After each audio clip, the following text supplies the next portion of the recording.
아이고, 오늘 반가운 얼굴들이 많이 보이셔서 참 기분이 좋습니다. 새로운 분이 오시니까 참 좋네요. 그렇다고 매일같이 오시는 분들 안 좋다는 건 아닙니다.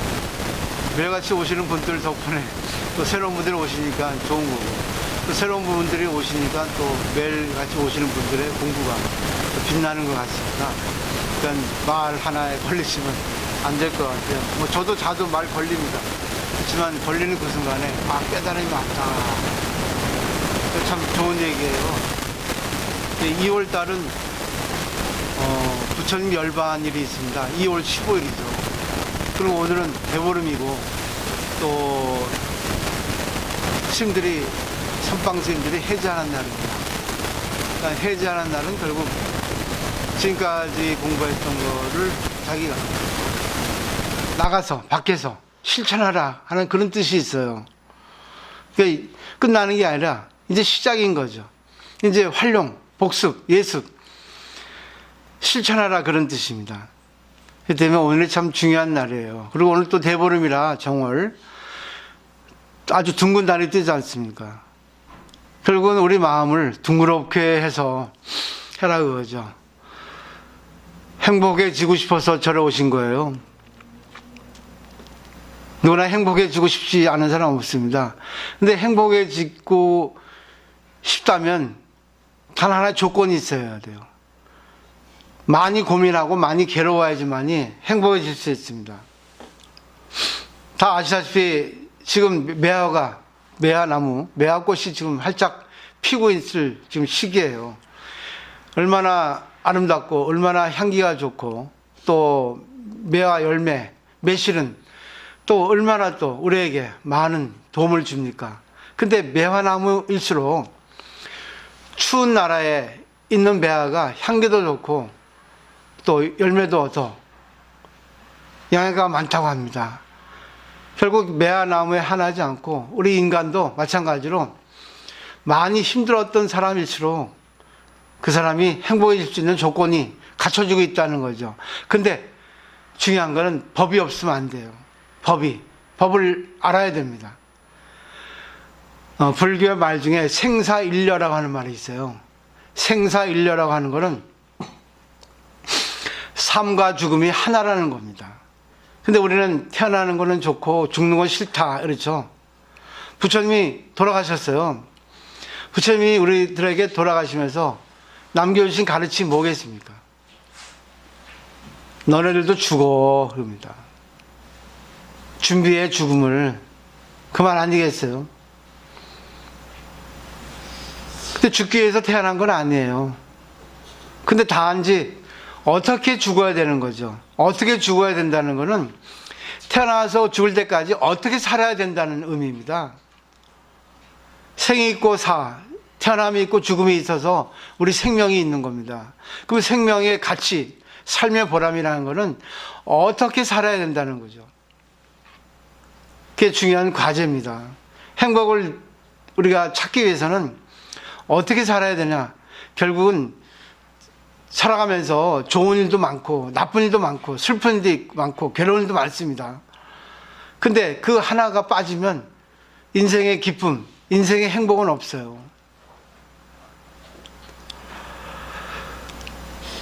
그래서 암경에는 그렇게 말했습니다. 법을 보는 자는 나를 보고 나를 보는 자는 법을 본다. 그 법이라는 것은 연기법이에요. 그 연기를 보는 자는 법을 보고 법을 보는 자는 연기를 본다.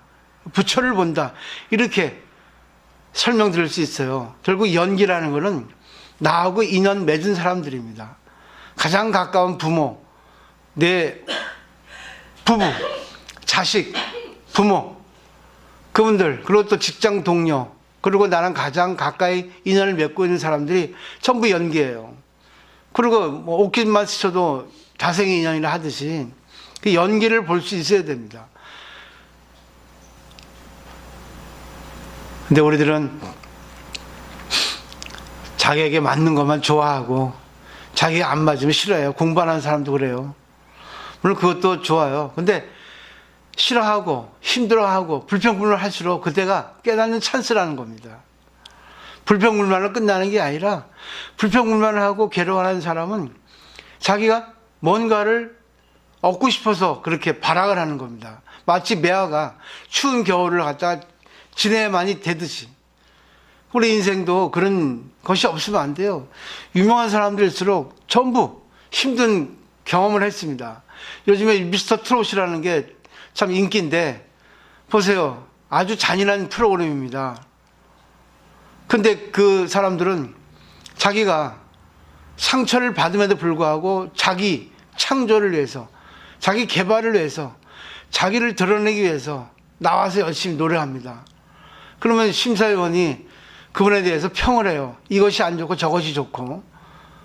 그럼 그거 듣는 순간 얼마나 많은 사람들 앞에서 부끄럽기도 하고 기분 나쁘기도 하고 화가 나겠어요. 자기 자신에 대해서. 근데 받아들일 각오를 하고 나온 사람들이에요. 난 그분들을 되게 존경합니다. 근데 불교를 배운 사람들 오히려 못해요. 그분들보다. 그분들은 불교를 배우지 않았는데도, 물론 불교를 배우는 사람도 있을지 모르지만, 불교를 배운 사람들은 그저 불평만 하고 그저 자기에게 맞는 사람만 관계하고 그럽니다. 그리고 싫은 건 안 받아들여요. 충고를 해주면 안 받아들입니다. 자기를 바꾸려 하지 않습니다. 그럼 법을 인식하고 있지 않다는 거예요. 그죠? 저는 지금까지 살아오면서 아마 제가 2002년도에 해인사에서 나왔는데 그때부터 이제 부산에 나와가지고 포교를 했습니다. 그럼 한 20여 년 가까이 포교를 했는데 정말 많은 신도를 만났어요. 저에게 좋은 신도도 많았지만 안 좋았던 신도가 더 많았어요. 나를 힘들게 하고 정말 저려와가지고 진짜 말 그대로 꼴값하는 신도들 많이 있었습니다. 그런 거 볼 때마다 마음이 찢어지고 또 나에게 힘들게 하는 신도도 많이 있었어요. 정말 힘들었어요. 근데 지금 와서 보니까 그분들 덕분에 제가 꽃이 핍니다. 아, 그분들 덕분에 내가 스님이면서 불구하고, 스님은 세상을 버리고 출가해서 아무 인연이 없다고 생각하지만 그는 소승불교 스님이에요. 산속에 있는 스님들입니다. 산속에 있는 것보다 이 밖에 있는 스님들이 더 힘들어요. 얼마나 많은 걸 겪겠습니까? 근데 그때는 너무 힘들었는데 그때도 법을 공부하니까 그래 다 깨달음이지 했어요. 근데 이것이 계속 반복이 되면서 깨달음이 깊어지는 거예요. 저 사람이 아니었으면 내 자신을 볼 수 있었을까? 저 사람 덕분에 나의 못된 점을 알 수 있었다. 알기 쉬운 거는요, 인연이라고 하는 거 아주 무섭습니다. 상대가 싫다, 상대가 야비하다, 비열하다, 그거를 아는 나는 나에게도 그것이 있다는 거예요. 스포츠 해설자가 해설합니다. 아, 오늘 뭐 박시정 선수 컨디션 저조합니다. 아, 반드시 어저께 늦게까지 술 먹었을 겁니다. 이럽니다. 해설자는 전직 선수 출신이에요. 그 때문에 상대의 모습을 보고 상대의 플레이를 보고 저 선수 분명히 어저께 뭔가를 했다. 자기가 해설하는 겁니다. 이런 걸 보도 알 수 있듯이 상대가 그렇게 행동하는 거는 나에게 그런 것이 있으니까 상대가 그렇다는 걸 아는 거예요. 그 상대가 결국 나잖아요. 나의 모습의 투영이잖아요. 그걸 내가 받아들이고, 야, 그래, 저 사람 저런 모습이 내 몸에 있으니까, 내 마음에 있으니까, 야, 고맙다. 그렇게 그런 모습을 보여줘서 나에게 깨달음을 주는구나. 반드시 당신은 부처님의 화신이다. 이렇게 돼야지만이 법을 아는 사람들이에요.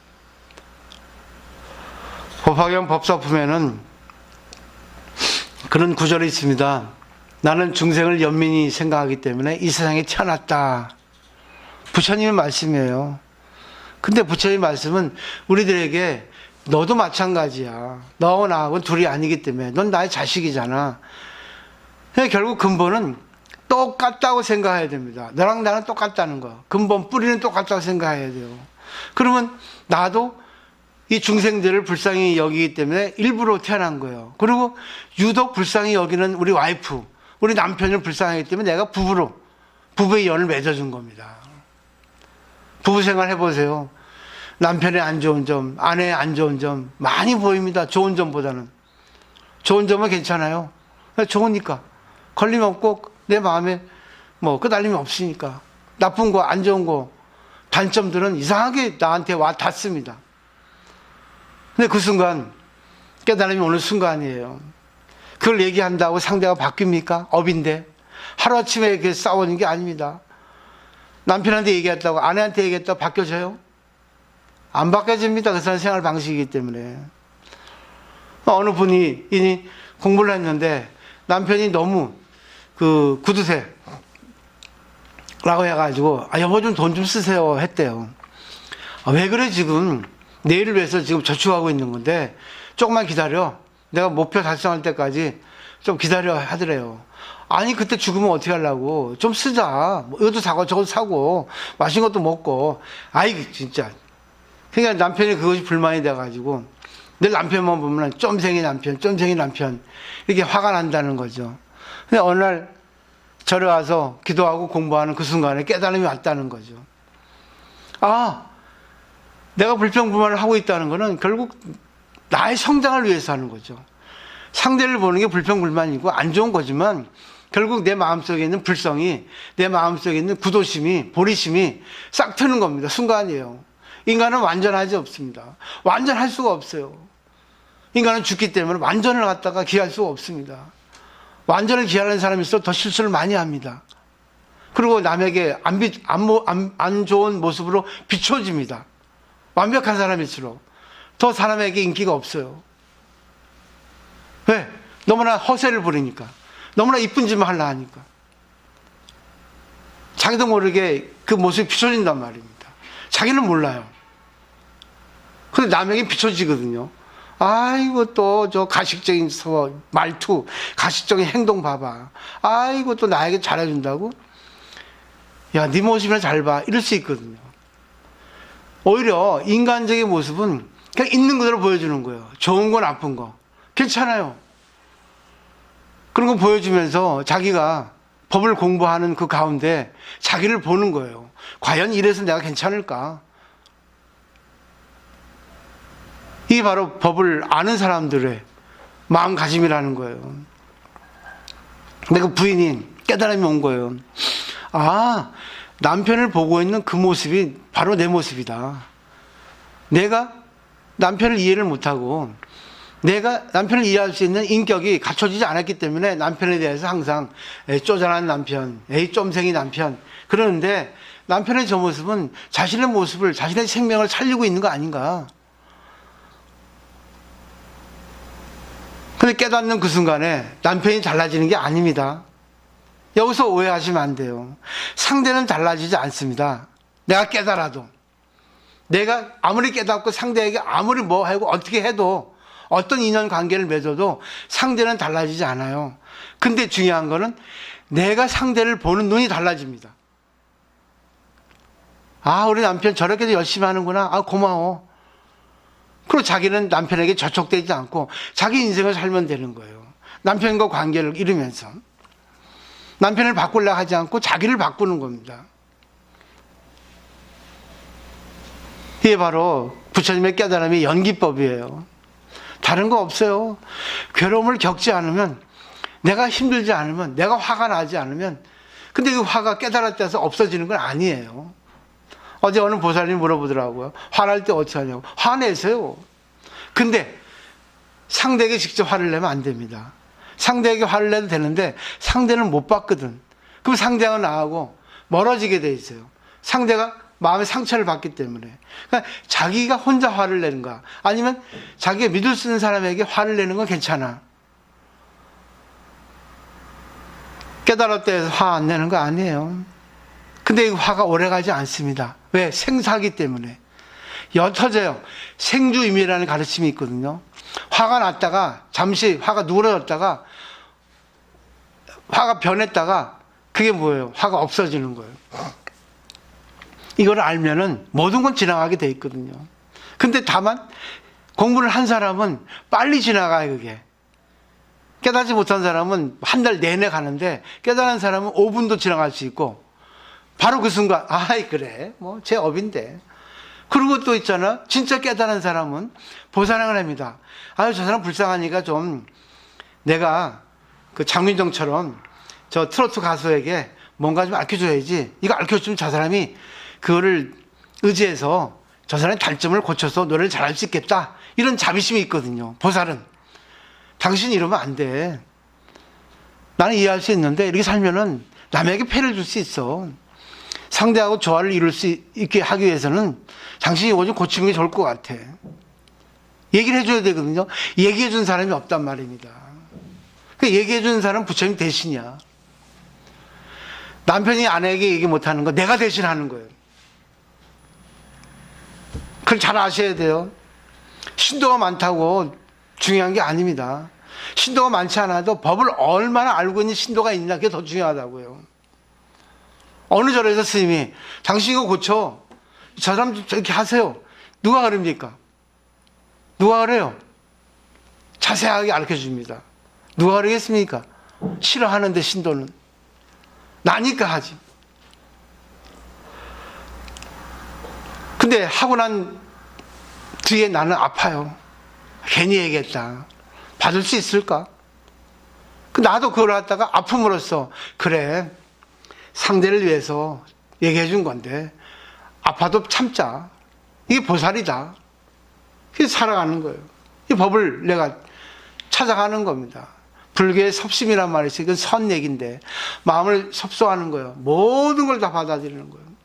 모든 걸 자기 안에서 다 수렴하는 겁니다.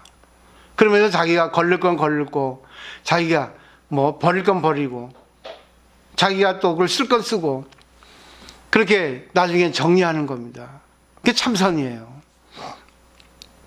참선이라고 자선만 해서 참선이 아닙니다. 불교 공부하는 지금 이 순간은 참선인 거예요. 지금 마음을 갖다가 지금 하나로 합치고 있잖아.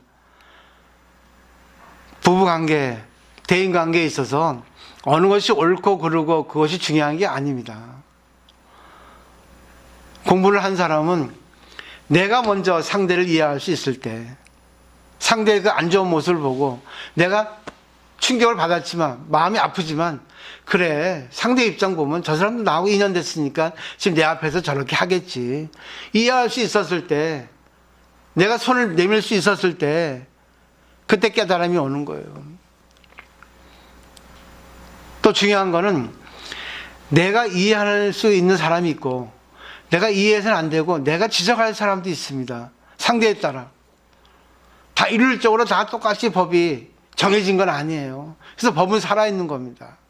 저 사람은 나에게 중요하니까 저 사람을 조금 내가 얘기해줘도 되겠다. 이런 사람도 있어요. 그렇죠? 저 사람은 얘기해도 안 되겠지. 그럼 내가 이해하고 받아야지. 그래, 저 사람이 인생을 살아가고 있는데 저 사람은 아직 법을 모르니까 그냥 죽어가고 있잖아. 그냥 태어나서 죽어가는 과정이잖아. 법을 모르니까 얼마나 불쌍해. 나는 다행히 법을 만나서 법을 이렇게 인식하고 있고 법을 지금 활용하고 있잖아. 그러니까 중요한 게 법을 공부한다 해서 괴롭지 않은 게 아니고 불평이 나오지 않는 게 아닙니다. 단지 그 순간 내가 왜 불평을 해야 돼? 내가 왜 괴로워해야 돼? 내가 왜 슬퍼해야 돼? 계속 그걸 갖다가 생각해 보십시오. 그 순간 어느 날 탁 깨달음이 옵니다. 와지일성이라 해서 탁 터지는 거예요. 출탁동시가 되는 거야. 법하고 나하고 딱 하나가 되는 겁니다. 아, 이거구나. 깨달은 스님들이 덩실덩실 춤을 추거나 금강경에서 슬피를 울거나 하는 거예요. 자기 인연에 있어서 좋은 것도 많고 슬픈 것도 많아요. 근데 그것이 다 나에게 필요한 것이다. 부처님이 나를 위해서 이런 걸 깨닫게 해주시는구나. 이런 사람을 보내서, 이런 사건을 통해서.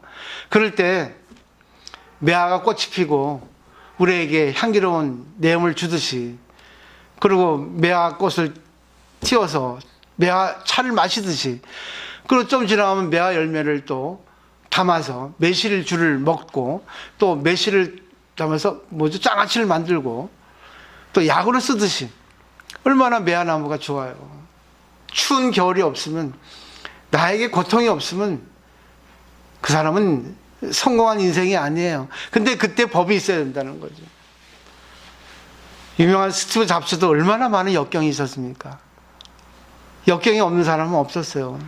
그냥 반면교사라 그냥 살아가는 게 아니라 그걸 통해 가지고 내가 어떻게 상대에게, 저 괴로운 사람에게 도움을 줄 수 있을까? 그게 바로 연기를 살리는 거예요.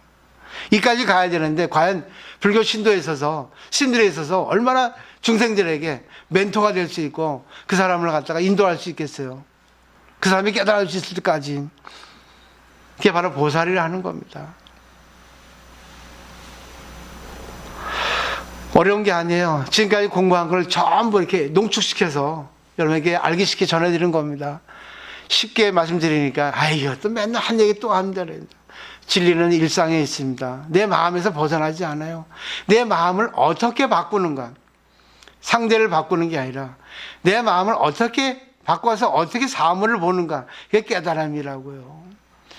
그래서 상구벌의 하와중생, 깨닫고 난데 중생을 구제하는 거는, 내가 그렇게 깨닫고, 저 불쌍히 저렇게 중생 사는 저 중생을 어떻게 내가 깨닫게 해줄까? 그게 바로 하와중생입니다. 보살행이라고. 그게 불교의 마지막인데, 죽을 때까지 그런 해도 부족합니다. 왜? 중생은 너무나 많으니까. 그렇기 때문에 지금 바이러스가 무섭다 하지만 이 깨달음의 바이러스는 그냥 접촉하지 않고도 아주 영양가가 많아요. 아주 위대한 에너지라고요. 이 공의 바이러스는, 깨달음의 바이러스는. 그렇게 한번 향기를 푹푹 한번 품어보세요. 이렇게. 오늘 와주셔서 고맙습니다. 오늘 또 보살님들께서 대보름이라고 이렇게 많이 준비하셨는데, 오늘 거사님, 젊어서 공부할 수 찬스거든요. 그러니까 힘들 때, 마누라 꼴보기 싫은 거 보일 때, 자식 꼴보기 싫은 거 보일 때, 저 모습이 내 모습이야. 이렇게 할 수 있어야 됩니다. 그리고 괴로워해야 돼. 저거. 그러면 그 순간 괴로움 하다 보면 나중에 괴로울 필요가 없을 때, 그래, 이해하자. 저것이 없으면, 저렇게 내가 저런 모습을 보지 않으면 내가 삶에 희망이 있을까? 삶의 재미가 있을까? 저것이 없으면 내 마음이 움직이지 않잖아. 비록 괴롭지만 공부를 해보니까 괴롭지 않네. 내가 인격이 완성됐네. 아이고 마누라, 자식아, 고마워, 진짜 고마워. 이게 되는 겁니다. 그죠? 저의 경험이에요. 그렇기 때문에 불교는 실천에 의해서 증명이 됩니다. 과학은 뭐로 증명이 됩니까? 실험에 의해서 증명이 됩니다. 실천하지 않으면 안 돼요. 그렇기 때문에 제일 중요한 거는 화내고 막 해도 괜찮아요. 왜? 불완전한 인간이니까. 중요한 거는 내가 계속 그걸 갖다가 섭심하는 겁니다. 자기하고 싸우는 거예요. 두 마음의 자기가. 상대에게 얘기해봤자 상대는 바뀌지 않습니다. 그죠? 저보다 더 많이 아실 거예요. 저는 깊은 관계를 안 해봐서 모르지만, 부부일수록 못 바꿔요. 그럼 못 바꾸면 뭐예요? 내가 바뀌면 돼. 네, 고맙습니다. 마치겠습니다. 감사합니다. 네.